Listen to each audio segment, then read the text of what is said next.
Jon Rothstein graced the timeline today with plenty of Syracuse basketball insights and updates and whatnot, comparisons. Owen and I are going to react to all of that. And if we have some time, we will answer some questions that we got on a little bit of a mailbag episode. It's all on Locked On Syracuse, and it's right now. Are Locked On Syracuse, your daily podcast on the Syracuse Orange, part of the Locked On Podcast Network. Your team every day.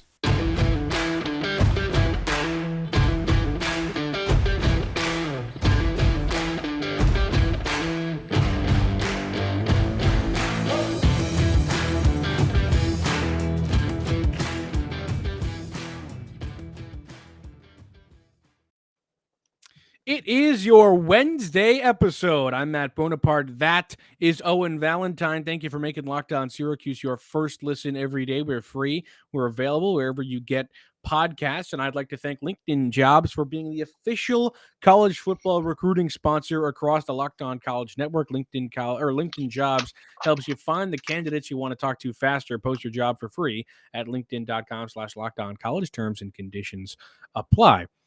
So let's get right into it, Owen. We've been talking Syracuse football, and we sprinkled in a little bit of Syracuse basketball during the bye week because the season is creeping up, and I don't think that anybody is looking at it because obviously at this point in the year, usually everybody in Syracuse is dreading the rest of football season and just wants to get to basketball, but with Syracuse being 5-0, that really isn't the case this time around. Everyone's enjoying football season, and nobody's mind is really solely on basketball right now, except for Jon Rothstein, of course, who never stops. He is the self-proclaimed college basketball's hungriest insider. And if you don't know who he is, the man is a maniac for college basketball. And he's in Syracuse. Yeah, exactly. He was in Syracuse today.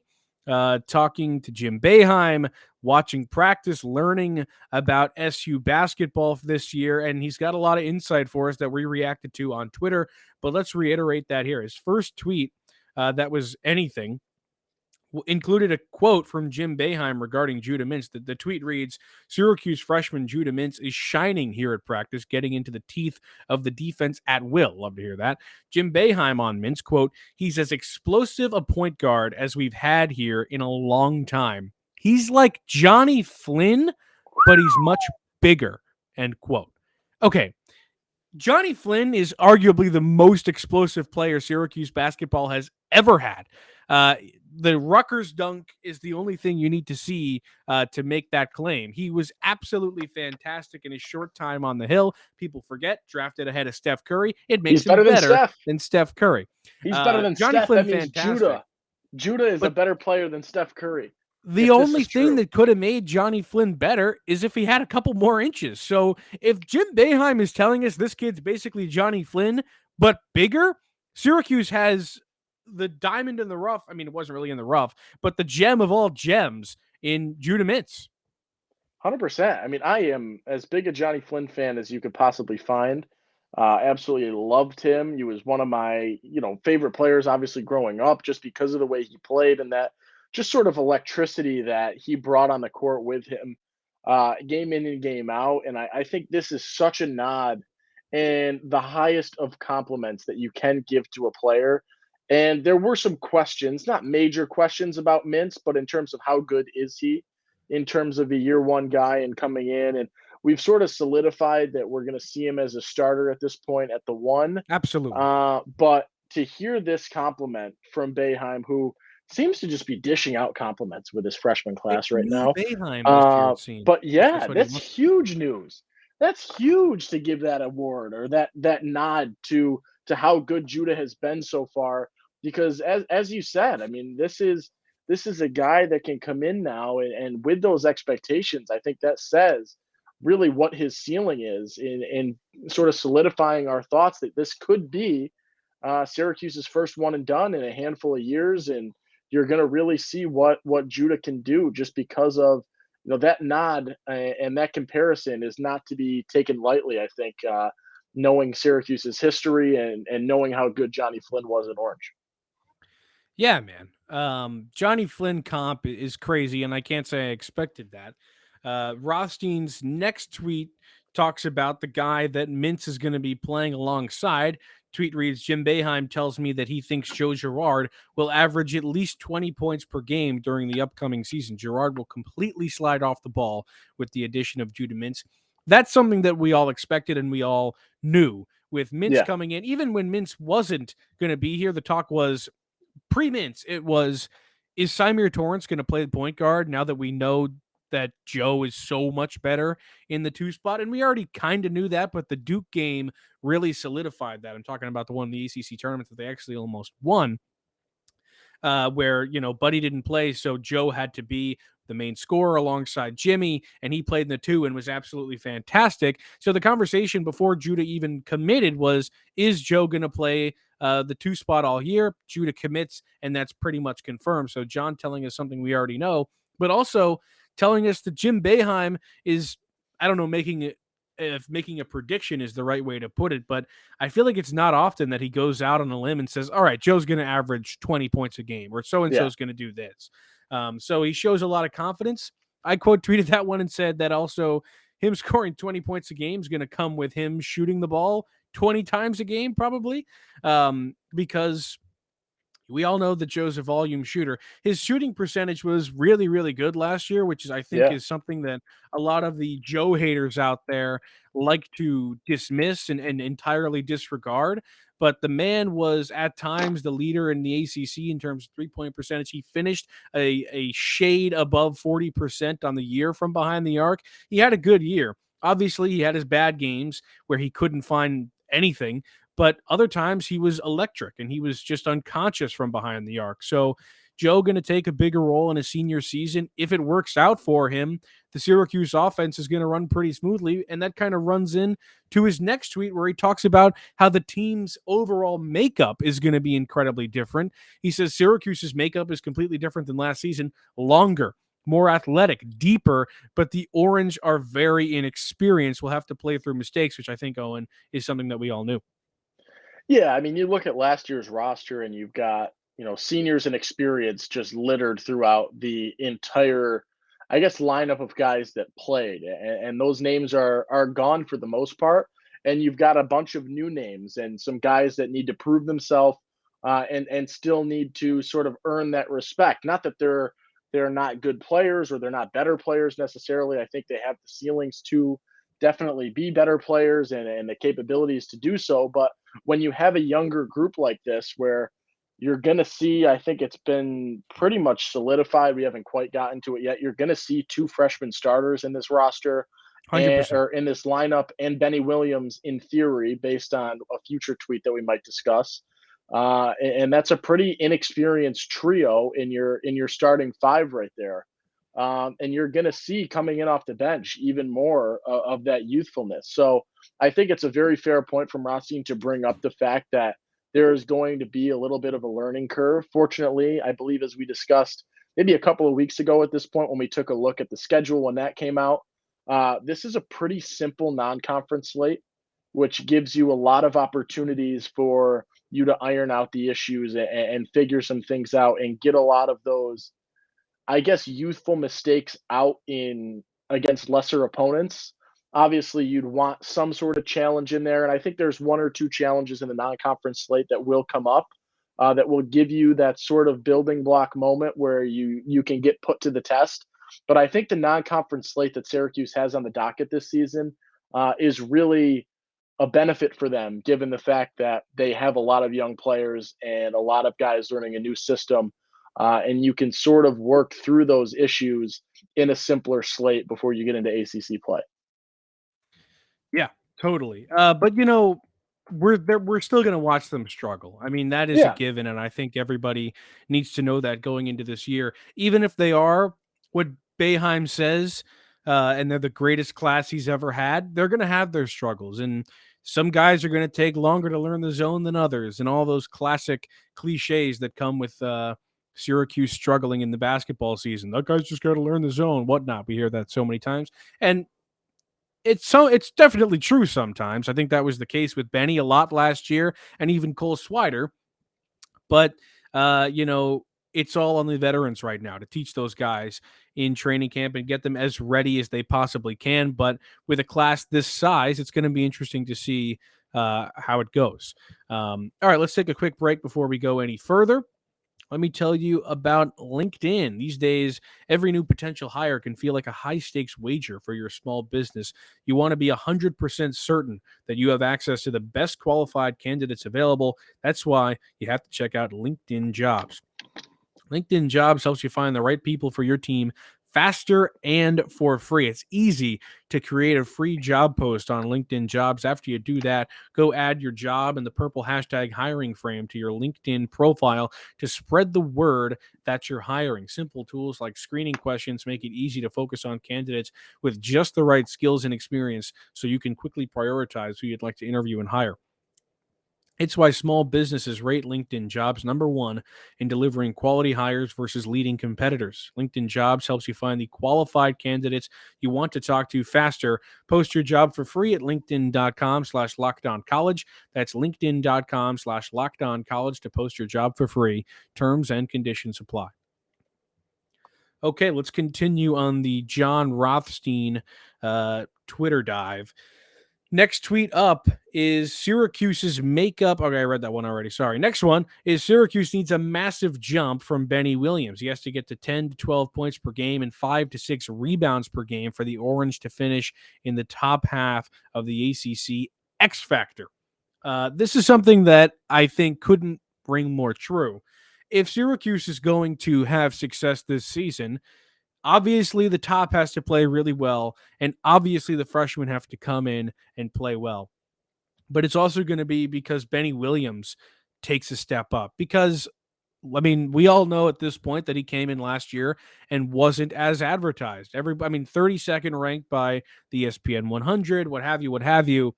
People thought he was going to be fantastic. Others were skeptical, and for the right reason. I mean, Boeheim wasn't talking about Benny Williams like he is about Judah Mintz, or like we're going to get to about Justin Taylor and Chris Bunch. So we kind of knew, or we didn't really know, but it wasn't such a shock that he wasn't all that. But it was a little bit surprising that he was as bad as he was at times. Oh, and do you think he can take that jump and be a 12 points per game player, 6 rebounds? I don't know if he can. I think he can, based on some of the stuff I've seen, and obviously, like he played for the U.S. I think East Region UA whatever age he is, that regional team for the East, and it seemed like he got some decent run with them and played all right. I don't know how telling that is of the jumps that he's going to make, but I am really excited to see what like that different coaching brings to the table and getting those different ideas and ways to take his game and improve upon it. I think his key, honestly, to getting to what was it, the 12 points, 5 rebounds per game threshold that Rothstein tweeted about is confidence. I really think Totally, 100%. his confidence was stifled early last year, and it just didn't seem like, you watch the freshman highlights, the few and far between that he had, versus I guess the high school hoop mixtapes that you would watch for him. They're a drastically different player, and I think it all comes down to confidence. I think if Benny can come out here with a little bit of a year two confidence, I think he can make that jump because I think he still has that skill set, and he has the build. And there were moments last year where you could see it a little bit. I hope that this offseason he was able to refine some of those things, regain some of the confidence that you saw him playing with in high school, so that he can make that jump. Because as I think it is really true that Benny Williams and the jump that he makes or doesn't make this season can be do or die for Syracuse's year as a whole.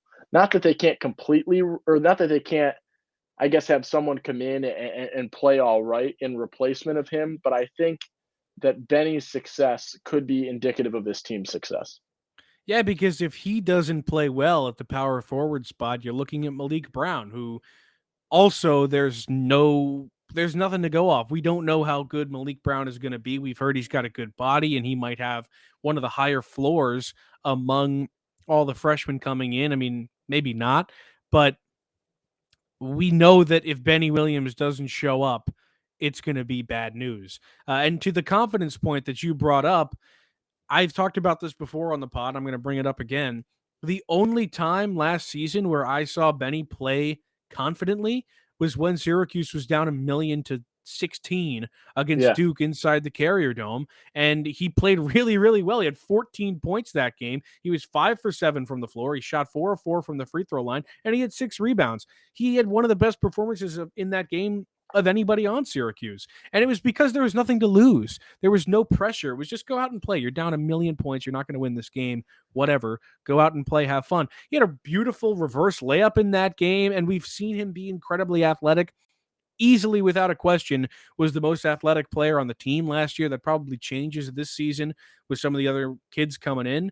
But Benny Williams has the tools, has the potential. It's about whether or not he can mentally get to a space where he's going to go out onto the floor and know that he can dominate. Because I think you're absolutely right that for him, it comes down to confidence 100%.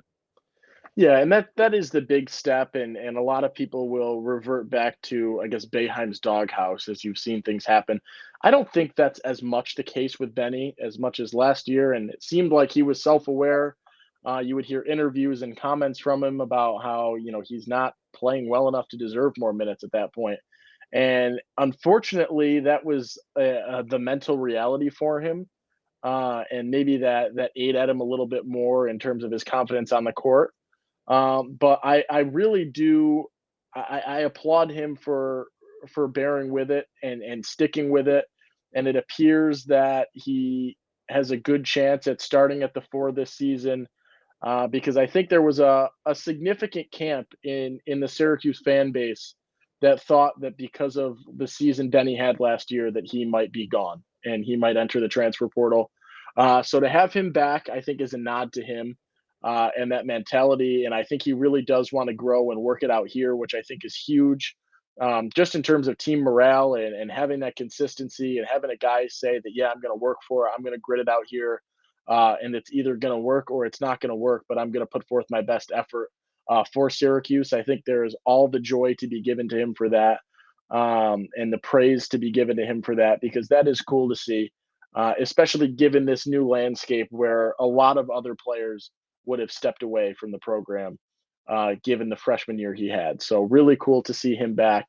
It seems like from what we've seen in the summer, he's made some strides. He's gotten a little bit better. The game is there. He's made some improvements. I hope that is seen, 3.5 weeks from now, in game one, because I really like Benny Williams, and the fact that he is battling right now, just adds to the reasons that I like him as a player. I would love to see him come out with that confidence and show us that he can be, an 8 to 12 point guy day in and day out. All right, Owen. As we are recording, Jon Rothstein has just dropped his article on Syracuse, and there are some good quotes in there from Jim Boeheim. After the break, I am going to read them to you, and you're going to live react.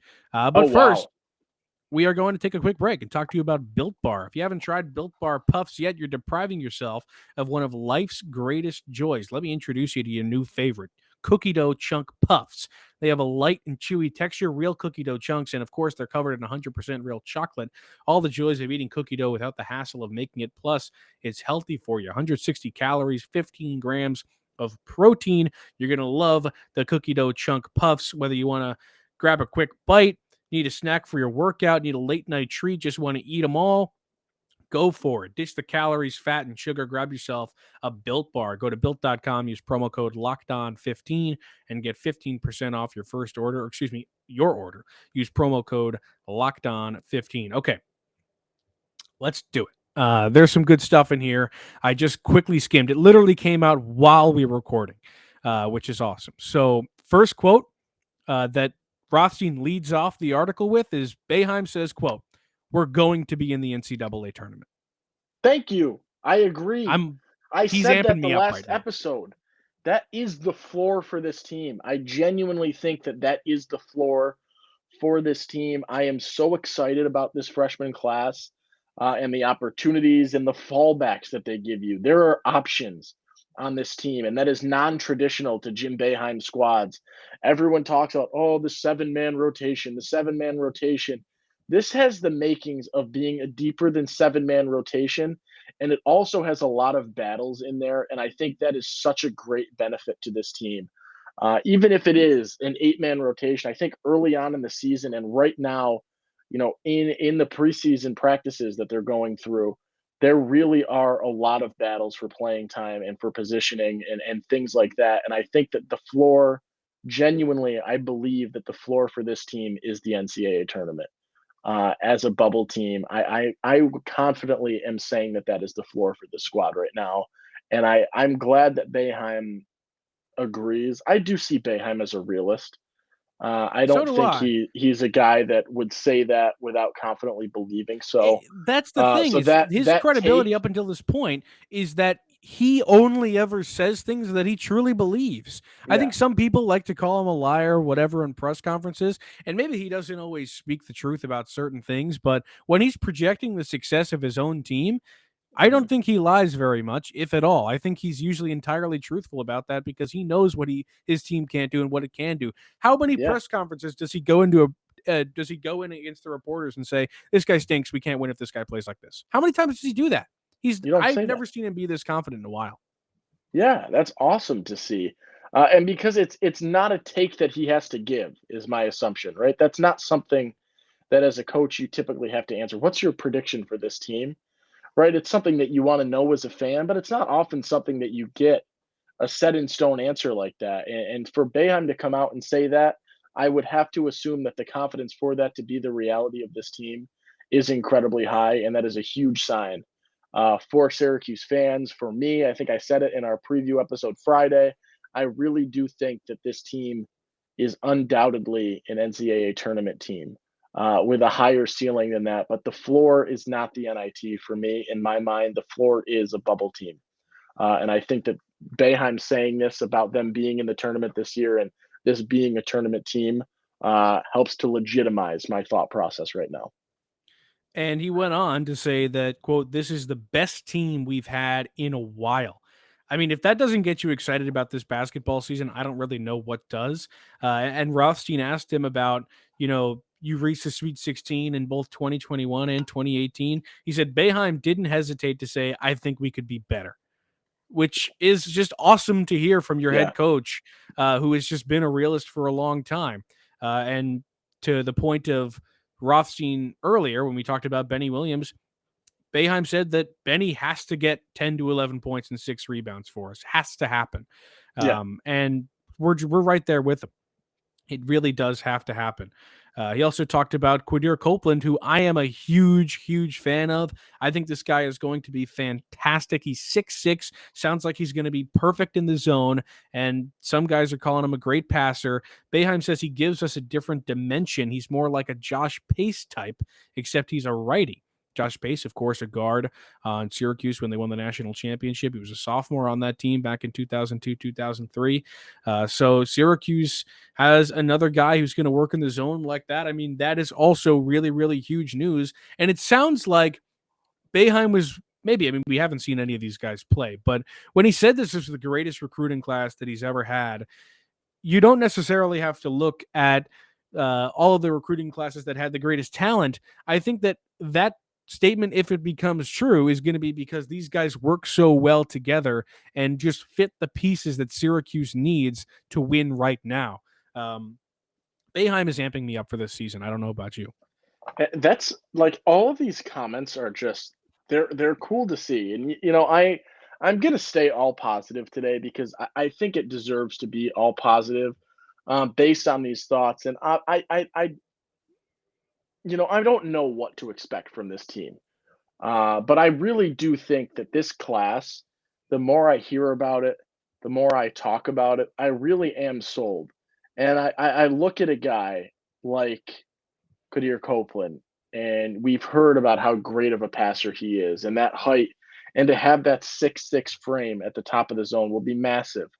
And I think it presents a really cool opportunity for Syracuse to have that depth. And even if it's not necessarily Kadir Copeland playing massive, massive minutes in year one, right? Let's not forget that Josh Pace was a 10 to 15 minutes a game kind of guy until the year after the national championship when he became a starter. So I think that could be the case for Copeland as well, in that he is a really good talent. And we're aware of the talent he has, but maybe the minutes aren't bountiful early on, given the situation right now. When you look at the fact that you've got Judah and Joe that are pretty solidified as your 1 and 2, and a guy in Symir who has shown that he can be a distributor and can run the zone decently, and be an effective sort of, I guess, pacemaker or tempo container. Just like he runs a good pace for me, and I think that the Josh Pace nod can be to definitely the skill set and the type of player that he's going to be, but also I see that career path sort of, and that career arc at Syracuse being a very similar possibility. On that Totally, national absolutely. championship team, he was just a role player coming in off the bench. He did his thing. He was doing really well. And then that year after they won the Natty, he becomes a starter and he makes that jump to pretty much double digits in terms of scoring for his final 2 seasons. I think that is, if I were to project out for Copeland, that's a very realistic projection for me, or for me, to see him have sort of that same points per game, minutes per game sort of arc, in that nod that you heard from Boeheim in comparing him to being the right-handed Josh Pace, and a little bit taller at that as well. I'll read one more quote from this article, and this is pretty crazy stuff, in my opinion. Rothstein was asking Boeheim about last year, and you went under 500 for the first time since 1976 or whatever. Boeheim goes, "We gave away games last year. We're so much different this year. We're going to play 9 to 10 guys. We're faster. We're quicker. We're better." If he sticks by that and plays 9 to 10 guys, this team could be fantastic. If they actually utilize depth and everybody can actually contribute, they could be something. I don't think that's an absurd take. I really do think that this team, even though it's not necessarily getting the national recognition in the preseason and building up to this year, and even among Syracuse fans at this point, I think this is a team that has a ton of potential and really can surprise almost anyone with how good this team can be and the ceiling that this team might have. Because based on what I'm hearing from Boeheim, what I'm hearing from Rothstein, who travels all over the place. You talked about it at the start of this episode. He is college basketball. He knows so much about every team.